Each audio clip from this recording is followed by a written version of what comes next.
Hey everyone, Eric Ziliak here with Indiana Knives. Just want to do a little update video on my knife collection as I recently consolidated them all and realized I had a few more than I thought I did. But there's no real rhyme or reason to the ordering behind these, and half of them are kind of dirty because I just pick out a new knife to carry every day. But for starters, we've got the Indiana Knives EDZ. This is a model I had produced by Bestech a couple years ago, and just wanted to have a fidget-friendly knife that you can open in a lot of different ways, and pretty happy with how they turned out. I'm not sure if I'll do another run of them in the near future or not. It's a pretty big financial commitment to have these made, but I really enjoy kind of doing knife sketches and stuff like that to see what I might do in the future for having another knife made. Let's see, after that I've got the Winter Blade Co. Factor. This is one that I did a couple of years ago. Had them made in MagnaCut, and Brian over at Winter Blade Co. hooked me up with these, and was really happy with how these turned out. So this is just kind of a neat one, ran by magnets that control the mechanism to it, and it's just a fun little knife. After that, I've kind of got my work knife that I take with me whenever I'm out in the woods or something like that. Just got an orange one so that I wouldn't lose it if I dropped it or anything. Just a stout little knife. I kind of like to keep one model from every knife brand that I sell, just to kind of mix it up a bit. After that, I've got the Benchmade. This is the Auto Triage. So I used to work in law enforcement for a little while, and this is one that I got to carry with me. Just got a couple different features. It's got the seatbelt cutter on the back and little glass breaker, which thankfully I didn't have to use either of those. After that, I've got the Zero Tolerance 562 CF. It was one of the first knives that I got whenever I opened my knife shop back in 2017. Just a big beefy knife, and they're really smooth once you get them broken in. These actually have an aftermarket scale made for them, so this is kind of a glow-in-the-dark carbon fiber that I had made. But after that, we've got the Kizer Gemini. This is another one that I got early on and has stayed in my collection. I kind of like simple clean designs are what I normally go for, and this one just kind of fit the bill whenever I found it, but you can see it's kind of dirty. After that, this is one that I had before I opened my knife shop, and I carried this for 5 years maybe. It's the Kershaw Knockout. It's got a nice tall blade to it, which I really liked, yet it's really thin. This is one of the speed safe models, so it's got a little bit of an assist to it, but still a great model. I really like this knife. I haven't carried it in a while, but one of my favorites. After that, I've got the Spyderco Chaparral, which is one of my favorites, and this one's really dirty. Just a really thin blade stock on these, so they cut really well. I actually lost this one for a while, and after not knowing where it was for a few months, I missed it, and so I got a second one, and now I've got two once I found the original one. After that, we've got the Spyderco Para 3 Lightweight. This is one that I did just kind of for fun, to see if it could be done. So I modified the compression lock on there so that you can use it as a left-handed liner lock, but you can also still use it as a right-handed compression lock. So it just kind of makes a little more ambidextrous to it.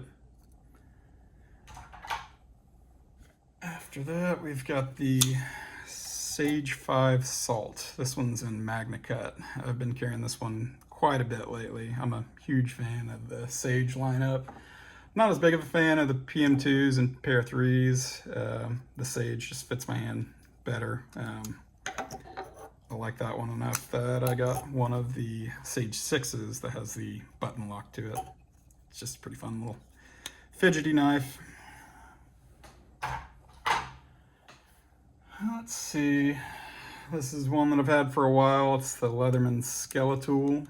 I don't carry it that much, but I do keep that one in my paramotor pretty regularly. I've got a little toolkit, so if I ever had to land out in a field or something and had some screws loose, I'd at least have pliers to hopefully get myself fixed up. Going along that same note, I've got, this is a Fox Knives. This is just like a seatbelt cutter, like a line cutter. I usually carry that on my paramotor as well. In the off chance I happen to land in any water or anything, the lines on those are really strong, and there's a bunch of them, so I like to keep that one with me.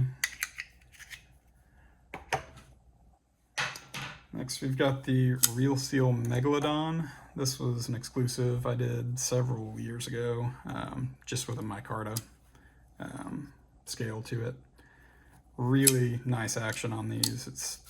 I had some of the titanium ones originally, and thought it would be cool if we did some in micarta. So they were cool enough to let me do that design, and it turned out really well. After that, we've got, this one was my dad's knife. He was a lineman for quite a few years, and so it's a Klein Tools. Don't really know a whole lot about it. It is made in Japan, which I thought was kind of cool. Usually I only carry this one once a year or so, on his birthday, so a little bit of a sentimental one. After that, I've got some Metamorphs, and I've got quite a few of them. So there is the regular one that I had done. Actually, this is one that I modified. So here's the regular one, just a front flipper. I had it done in G10 several years ago at my old shop. This is one that I just did for fun. I ground the tip off of it and just kind of squared it off just to see if it could. This one right here is actually the same as this. My buddy used to do, or he still does, Cerakoting. He mostly does firearms and stuff like that, but he did I think it was called a gun candy Cerakote over the top of this, and he actually Cerakoted it twice, so it's kind of in the right light, it's kind of like a dark blue underneath of it, and then it kind of turns into this like sparkly green, but kind of neat. It was interesting to see that Cerakote would work on that G10. This one was a prototype. I don't think, I never did anything with this one. Just a front flipper and that smaller Metamorph design. So this is also another exclusive that I did. This is the mini micarta morph, as I called it. So these were in M390. Ostapel design. He does some really cool stuff. After that, I've probably got, oddly enough, which is a Kershaw, which is one of the most expensive knives in my collection, because there's not very many of them out there, and I really don't know how much this one is even worth. But this is I believe the 40th anniversary knife that they did. It's called the Kershaw Ruby. I believe it's the 50/50, or no, the 40/40 is the model. But a very, very interesting one, and an extremely smooth opening knife. Like, this thing has a fantastic action on it, and it's also kind of interesting that they did ZDP 189 on these, but just a really cool knife I picked up on a trade years ago from a guy, and haven't really ever carried it, but I just thought it was too neat to pass up on it. After that, I've got some fixed blades. I don't use a whole lot of fixed blades that often, but I do have a few of them. This is the Benchmade Meat Crafter. This is one that I just kind of keep in my camping bag for if I randomly need a knife for meal prep and stuff. Here's another one that I picked up on trade last year I got this. So I bought a guy's collection, and had several Bark Rivers in it, and I saw this one and really liked it. I believe this one's the Fox River in LMAX. It's the first production run, but I just really like the scales on it. They're really neat looking, and it's just about the right size for my hand, so I couldn't let that one go.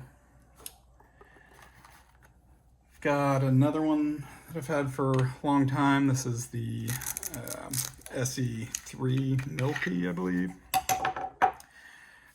Just another kind of camping knife that I occasionally break out, but yeah, I don't carry fixed blades too often. I'm more of a folder kind of guy. But, then I've got the Benchmade Bug Out. This is the 535-3, the carbon fiber S90V version. This one's pretty dirty because I carry it quite a bit. Just a super thin, lightweight knife that hardly realize that you're carrying. And then I've got a Hogue Deca. This one lives on my work desk for shipping knives, so that's why it's completely covered in tape, mostly just from opening up other boxes of knives. Then I've got Victorinox. Everybody seems to have one of these. I got this whenever I was a kid. I used to work at a lawn and garden center, watering trees all the time, but just a regular old Victorinox. Got one more fixed blade. I recently became a dealer for Heli Knives. This is the Egan, I believe. It's kind of a neat one. They let me keep one whenever I became a dealer with it, so I got this one for free, which is always cool.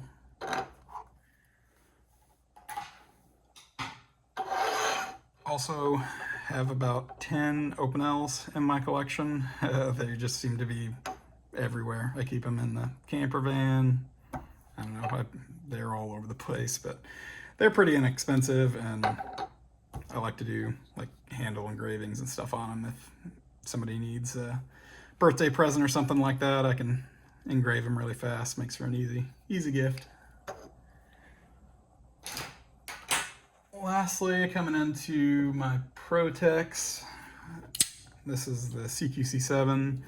I got that whenever I became a dealer with ProTech. They sent me this one for free, which was awesome of them. They're a great company to work with. I can't say enough about them, but I saw this one, they did my logo on there, and I had to have them put it on my favorite model, which is probably my favorite knife of all time, the ProTech Magic. It's just got a hidden bolster release to it, so you kind of slide that top section to work it, and yeah, they offered to do my logo on that one as well, so I carry this one a ton. And then last but not least, I have some ProTech Runts with my logo engraved on them as well. Actually did these, I got married last year, and so I had these made for all of my groomsmen, so it was just a neat little gift to give them. And I think that is about all for now. I probably have a dozen other ones hidden away that I just couldn't find for this, but thought it might be interesting to just let you guys know what a knife store owner carries. Anyway, have a good one.